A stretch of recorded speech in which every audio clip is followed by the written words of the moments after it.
welcome to the World Audiovisual and Entertainment Summit, that's WAVES 2025, live from Mumbai. It gives me a great pleasure to host this incredible panel with our esteemed panelists here. And the topic of today is how the connected devices changing the world of entertainment. Entertainment as we know it today in India, it's massive because we have all the appetite for the right technology, we have accessible data, and overall if you combine everything, India is that land wherein you could have a scenario, okay, a family is watching a cricket match on a TV, at the same time they are streaming a podcast on a smartwatch, and at the same time they are sharing a video of the Chandrayaan-3 landing to their friends via their smartphone while everyone is under the same roof. And I think the future is going to be even more exciting, and we'll see how exactly the future is going to unfold and what it takes for the content to be even more immersive, even more interactive with the introduction of connected devices. Sushant sir, I'll ask with you. Okay, we've had TVs for a long time. Smart TVs, if I'm not wrong, first came in around 2008. But today's smart TV is very different.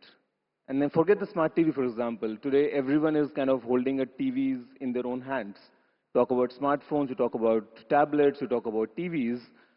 How exactly do you think this multi-screen that we have today, they have changed the game of entertainment? Wow. Hey, thanks a lot, Gaurav, Guruji. Good afternoon, everyone. Very nice to be here. You know, let's start at the beginning of the second part of your question, which is, in the 20th century, the television was a piece of furniture. In fact, it was the thing that all the furniture in your drawing room pointed towards, right? So that's how sort of definitive and specific the physical space for entertainment was, right? And today, you know, we're talking about connected devices. Everything, you know, we have connected everything. We have connected smart refrigerators to fans to, you know, you can put in a microprocessor or connectivity module and a sensor and you can turn a toaster into a connected toaster. So the connecting devices is the easy part. Being able to build context-aware experiences around entertainment, which takes into account not just the factor of the screen, which is a technical factor, but also what it means for what is the kind of entertainment experience that the consumer is looking for at that point. So smart TVs that you mentioned, we're just growing by leaps and bounds. We're growing almost 20% year on year on smart TV penetration, but I think the journey ahead is going to be far bigger than that. And that's something that we have seen even at JioStar as well. Just a case in point, you would think that something like IPL in its 18th year would by and large have tapped out the sort of the addressable audience sort of opportunity. It's 18 years old. In the first weekend of IPL this year, we saw a 54% surge in connected TV consumption. So that tells you something about building the right experiences that are context aware. We will find consumers engaging across different screens, different environments for different purposes. Yeah. You just spoke of IPL. Now, if I may ask, how would you ensure that the experience is unified across mobile, across a tablet, and across a television? It's both, actually, and I'll keep calling you Guruji because it's just more fun. It's both. It's both being able to be context-aware to that particular screen and at the same time unifying. And it's important that we obsess over both of them. So just to give an example, you know, cricket. One, cricket is best enjoyed live. Second, cricket historically, when you watch it on your mobile screen, has largely embraced the experience that you used to have on your television screen, which was a 16:9 aspect ratio. Till we turned around and asked ourselves the question, is this the best format for a mobile screen, right? It doesn't feel native to turn a phone around when everything else you do vertically. You're kind of turning it around to do this other thing. So we built MaxView, which is a vertical experience for live sports, right? And we have phenomenal adoption of it on the mobile screens. More than 20 million people have so far used it just this year alone in IPL. So the first part is how do we build entertainment experiences that are context aware, right? Which is what is the consumer looking for, not just as types of content, but the types of experience. And the second part, which is what you alluded to, which is how do we make sure that it is synchronized across various touch points. So you could take the same show, you could have a nudge or a notification on your smartwatch. You could, go to your smart TV and binge an entire season, and then you could go to your smart speaker and, catch up on the playlist that you, heard in the show. Just making sure it is congruent across, but at the same time, each individual piece does its unique, specific role really well. Matters both. I'll ask just one last question to you before I move ahead. And I mean, you are the right one to answer this question. JioStar right now has a very deep penetration across the country. In terms of mobile viewing, for example, we have abundance of data available and people are enjoying all the content on their smartphones. But at the same time, for you to address the demand for the personalized kind of content for tier 2 or tier 4 cities, how do you address that? That's a beautiful question, actually. And I just want to say, because you alluded to tier 2, tier 3 cities, I think today what connected devices have made happen, ranging from smartphones to connected TVs to your web browsers, I think they've truly democratized access to immersive entertainment, the kind that was in the past the domain of prime time experiences or theatrical experiences. Now everybody across the length and breadth of the country is able to enjoy that, and that's something that we take great pride in being a part of ushering in that. The second part of, today we are a platform that, has March, for example, we had 500 million users on the platform streaming, right? And that creates both a phenomenal opportunity and a deep responsibility to make sure that we are not just programming across the various, I don't like saying the word genres, but across the various themes that this India, as an audience is looking for, but also being able to make sure that we are deploying deep personalization across what consumers are seeking in that very instant, depending on the screen and the context that they're in.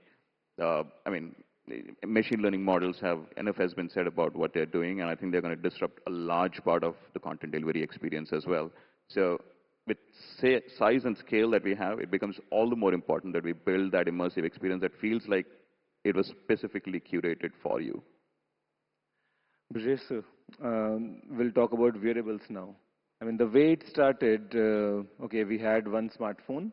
Next to it, we'll have a smartwatch, primarily for health purposes.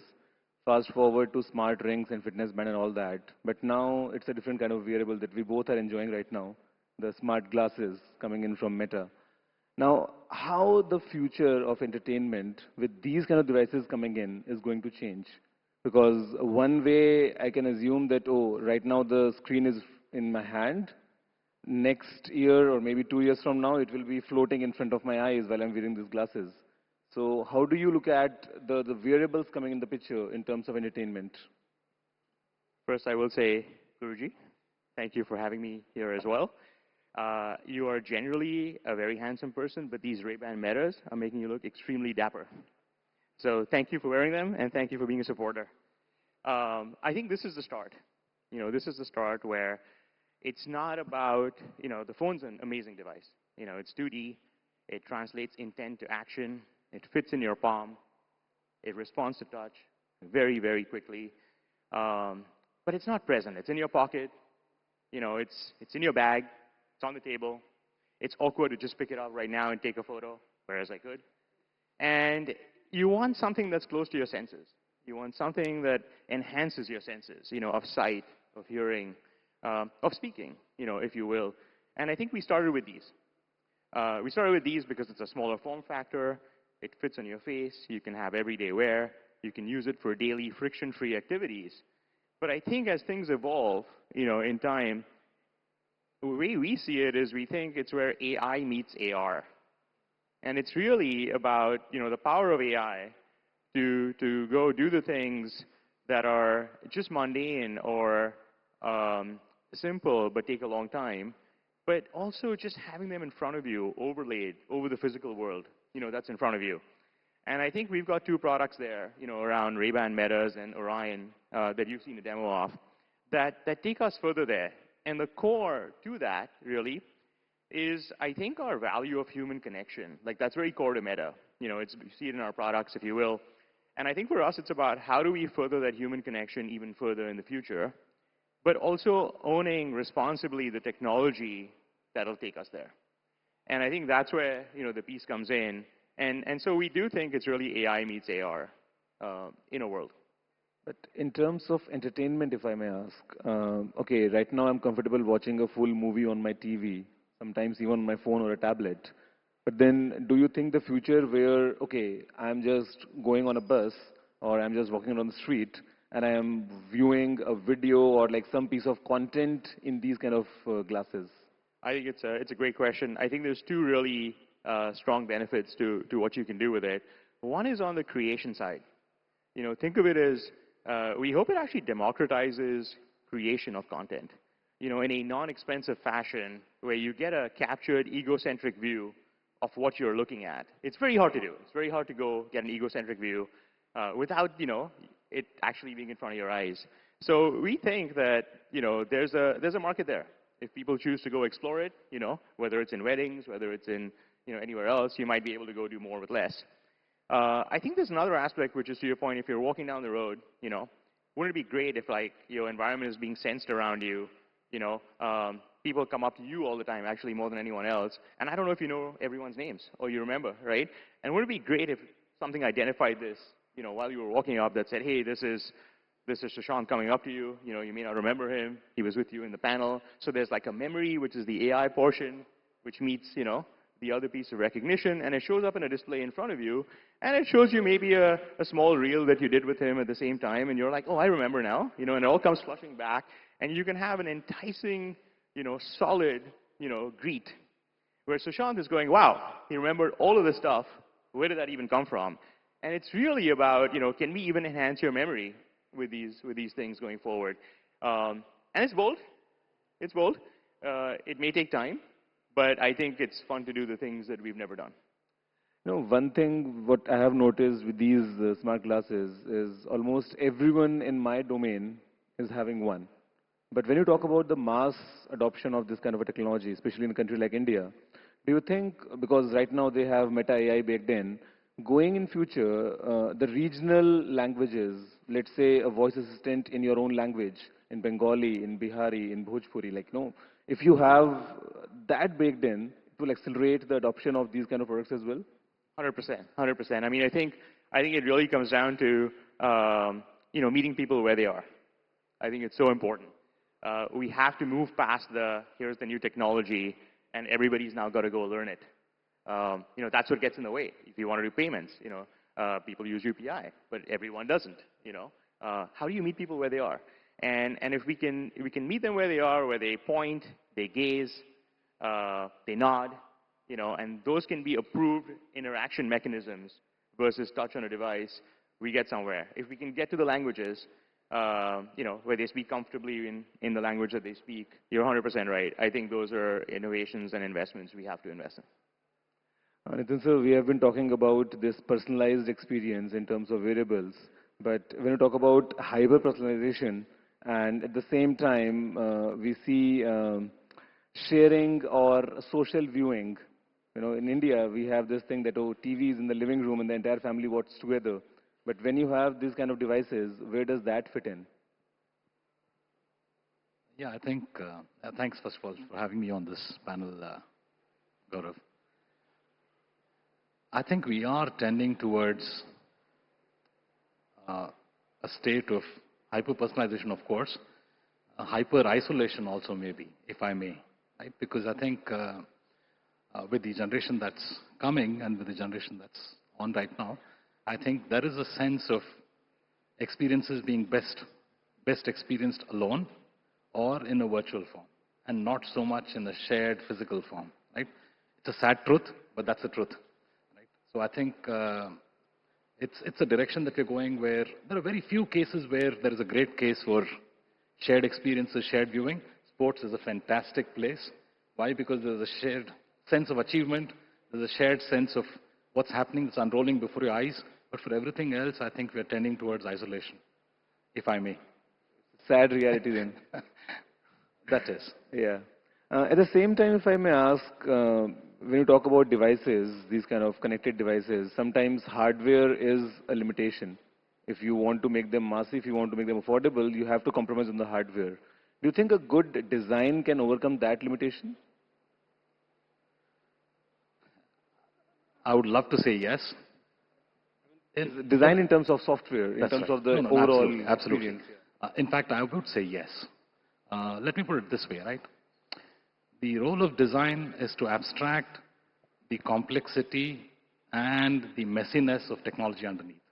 And it is to present itself to the user in the most simple, elegant way for what it is intended to be used best. Right? And in that sense, it has a vital role to play in terms of abstracting what is underneath. I would actually liken it to you, Gaurav, as technical Guruji. Think about you as a personality, right? So what are you doing? You're going after a very specific audience with a specific set of things that you want to be able to explain and convey and share. You're doing it in a form that's easy to consume. So you're not Shashi Tharoor, right? So you're blending Hindi and English. You're making it connectable, relatable, easy to understand. You're also abstracting technology. You're not telling them, look, this is a 4 nanometer chip. That is irrelevant. The point is it going to do better on power? Is it going to do better on performance? Is it going to do better on storage and size? I think you're abstracting the technology and saying, what does it mean for you? And I think design does exactly that. It takes away the technology and it says, what does this mean for you? And when it is presented well, you can do as much with a 28 nano chip as you can do with a 4 nano chip. That would be my answer.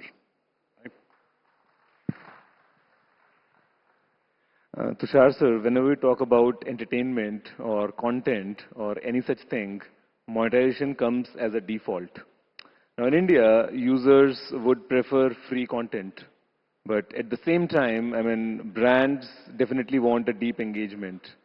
So going forward, do you think even the advertisements need to be like a piece of content for people to consume them in a seamless way without even feeling that interruption coming in?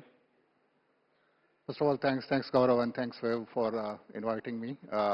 Before I answer that, I just wanted to set a bit of a context in terms of advertising, right? So the popular sort of notion is still stuck in a 30-second in many ways. So I just want to talk about that this entire spectrum of reach to engaging to sort of experience to, relationship building to advocacy. So right, advertising is a reach to relation spectrum and not just a, reach spectrum, so to say. And the question you ask, basically, I would say yes and no answer, right? Because there's a two-part to that question. Does advertising need to blend into sort of the context which consumer is present? The answer is yes, right? The sweet spot for advertising is basically a consumer brand and the platform. So that's a sort of space need to own and blending in a right way to connect. And there is also overlaying pieces in terms of mood and mode, right? So when you're in a commerce mode or a transaction mode, you're in a different mindset versus a leisurely watching a, a sort of a movie versus like a sports, right? So different modes, and that ad need to be sort of context aware in terms of how and what messaging you are doing. And that's where the entire, personalization will play the role. Does it need to work like a content? Answer is no. Maybe content has a job to do. Advertising has a job to do in terms of, driving behavior change, demand generation, sales. So it has to do what it has to do. So I don't think that's going to change in terms of what advertising need to achieve. Maybe one of the good example would be, like a Coke Studio kind of thing. And the way it has evolved from a, TV era to digital era to now it's becoming more AR, VR, kind of a very immersive experiences, right? So it will evolve, but still it will be centered around sort of consumer and what it need to do in a broader context. If I may ask, how do you see the future of advertisements in terms of ecosystem of connected devices? Now, I am one user. I've got 10 different devices like all around my home. How do you spread it or, make it more interactive or make it more targeted? Or maybe in the family, if there's a TV and 5 of the family members are watching the TV, but later on everyone is on their individual smartphones. I'm sure with the connected devices coming in, there has to be some science behind this as well. I think when again advertising comes, basically, consumer is the hero, right? That's a sort of center point and center of gravity. the things keep evolving and industry has a sort of, keep throwing the jargon. It's a digital first, mobile first, connected devices first kind of era. But once you talk about the consumer and consumer journey, the pieces will start getting connected, right? So you need to think consumer and then sort of create your plan or a sort of comms around that. But having said that, it will open up a newer kind of a possibilities. And I'll talk one example because the sports as a context has been spoken few times here. Again, Thumbs Up did something pretty interesting, right? There's a Stump Camp as a content always available, but how do I make it more engaging and how do I sort of make it more relevant to the brand context? And Tufan is a platform. Watching cricket from a Stump Camp is, high energy, sort of, speed kind of environment. And they created a unique feed using the Stump Camp and create a unique VR experiences using the Stump Camp. So when, you can personally experience the Bumrah ball coming at a, sort of X kilometer of a speed rather than just watching on a TV. So, those kind of things will evolve as we move into more and more content kind of environment. And those kind of, creative layers on top of connected devices will give me exponential engagement on top of that. Sushant, we just spoke of cricket. What did the IPL streaming teach you about the attention span in terms of like how to monetize that? What did it teach you? You definitely have that experience. You know what it taught us?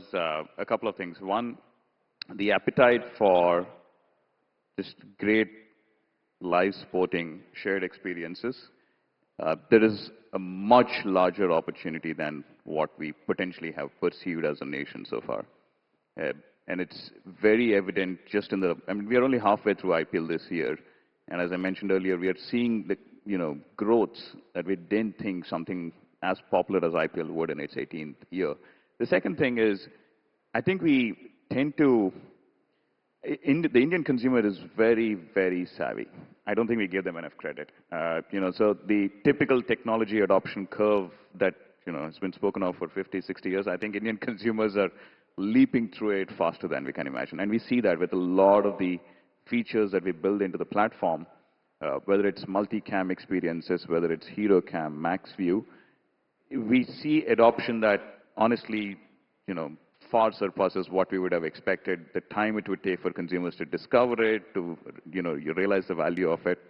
And the point of advertising is pretty powerful, specifically when you think about connected TVs.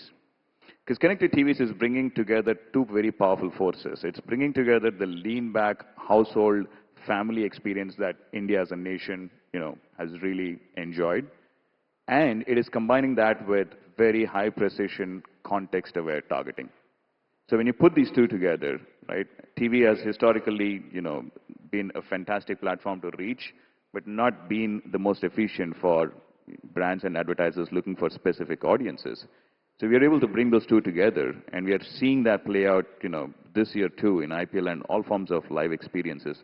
That the connected TVs are bringing in advertiser interest that we have not seen so far. Okay, if I may ask all of you this question, going forward when you talk about connected devices, when you talk about this personalized, entertainment and everything, I think one keyword that comes as a default, or the technology I must say, is AI. But going forward, what in your opinion will be the role of AI? Will AI be a creator? Will AI be a curator? Or AI be a controller? I think definitely creator. Curator too, I think, as it gets smarter, if you will. Control has a negative connotation to it as a word, but from a factual point of view, I think it will help there. What's your take? Do you agree or? Yeah, and so I would say it's a more of a co-creator. It's a augmentation as a definitely starting point, and it's a second skill or superpower you wanted to have, but AI is going to enable you to do that and do something which is pushing boundary of your personal capabilities. If I may, I would say assistant everything, assistant director, assistant producer, right? I'm still human, so I would still like to make sure that it's an assistant, but I believe truly that's what it's going to do. It's going to do the heavy lifting, but it's still going to keep the human in the loop. It is going to provide that last bit of, if I may, power and say to modify, to curate, still with the human. Okay, now I want the answers from all of you in sequence. Imagine it's the year 2030. What's that one device or format you think will disappear by then? And if it does, then what would replace that? In terms of connected devices, in terms of entertainment, like all these things around that we have today, 5 years from now, what do you think would be gone?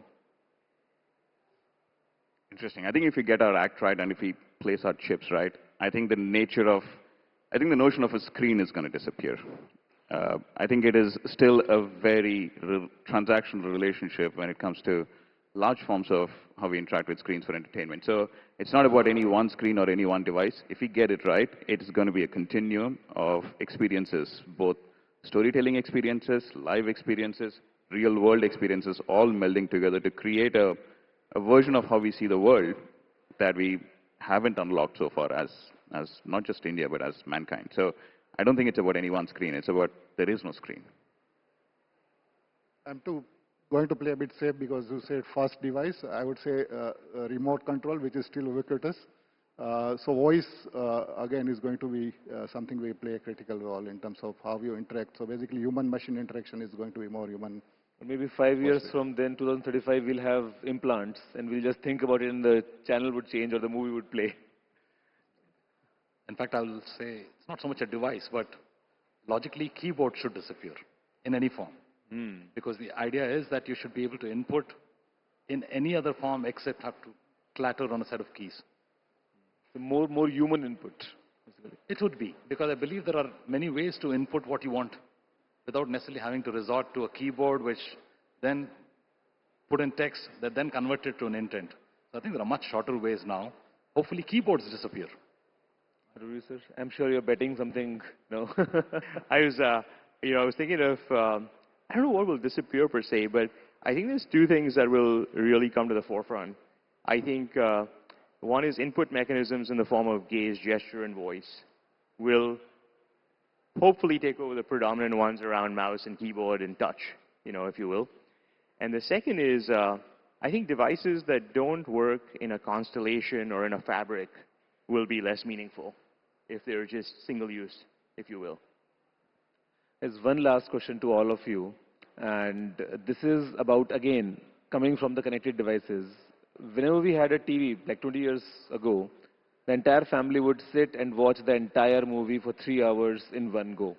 But fast forward today, the attention span is reducing. Given the options of content, given the options of devices, we are moving right and left.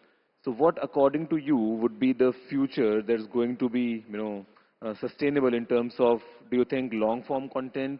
Do you think short-form content? Do you think ultra-personalized content? What, in your opinion, will make it forward? Yeah, I think some of this will coexist also, right? So the shared experience and personal experience today coexist. You are sitting in a drawing room watching a live match, but people are fiddling with the phone at the same time, right?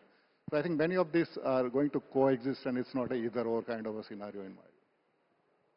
In general, I would say, given the fact that attention spans are diminishing by the day, I don't see any case for long-form content except for very, very small segments of audiences. I just can't see it.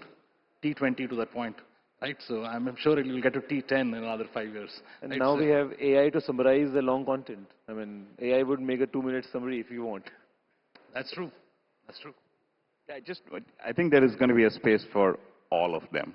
And I think instead of thinking of programming around length of content and, genres, etc., when a customer is on a smartphone, they have a specific context. They want to snack. They're looking they have 10 minutes, 15 minutes, 20 minutes that they want to watch something, unless it's a specific appointment-led viewing like a live sport match. But when you're in the premium, sort of connected TV experience in a household, you're looking for an immersive experience. You actually do want to get lost. Let's realize that entertainment at the end of the day is meant to be, one of the things it's meant to be is meant to be an entertaining escape, right? There are worlds that it helps us get to. So I don't think any of them is going away. I think the trick is in not trying to force fit long-form content into context that it doesn't naturally serve a purpose in, and vice versa. That's where this stuff fails. I think that's fantastic. I don't have too much different to say, but I do, two things resonate with me, which is I think there's space for all. And the second is, look, my attention span is very low. And so if I can get what I can get in 2 minutes, I'm going to go for that, if you will. Both in terms of knowledge that I can get as well as information. So I would be biased more towards the short form content. Well, thank you guys, and thank you to all the people viewing here. I must say at Waves, we are not just dreaming of content or the future of it. We are actually building it right here from the streets of Mumbai to the screens of Lucknow. Thank you.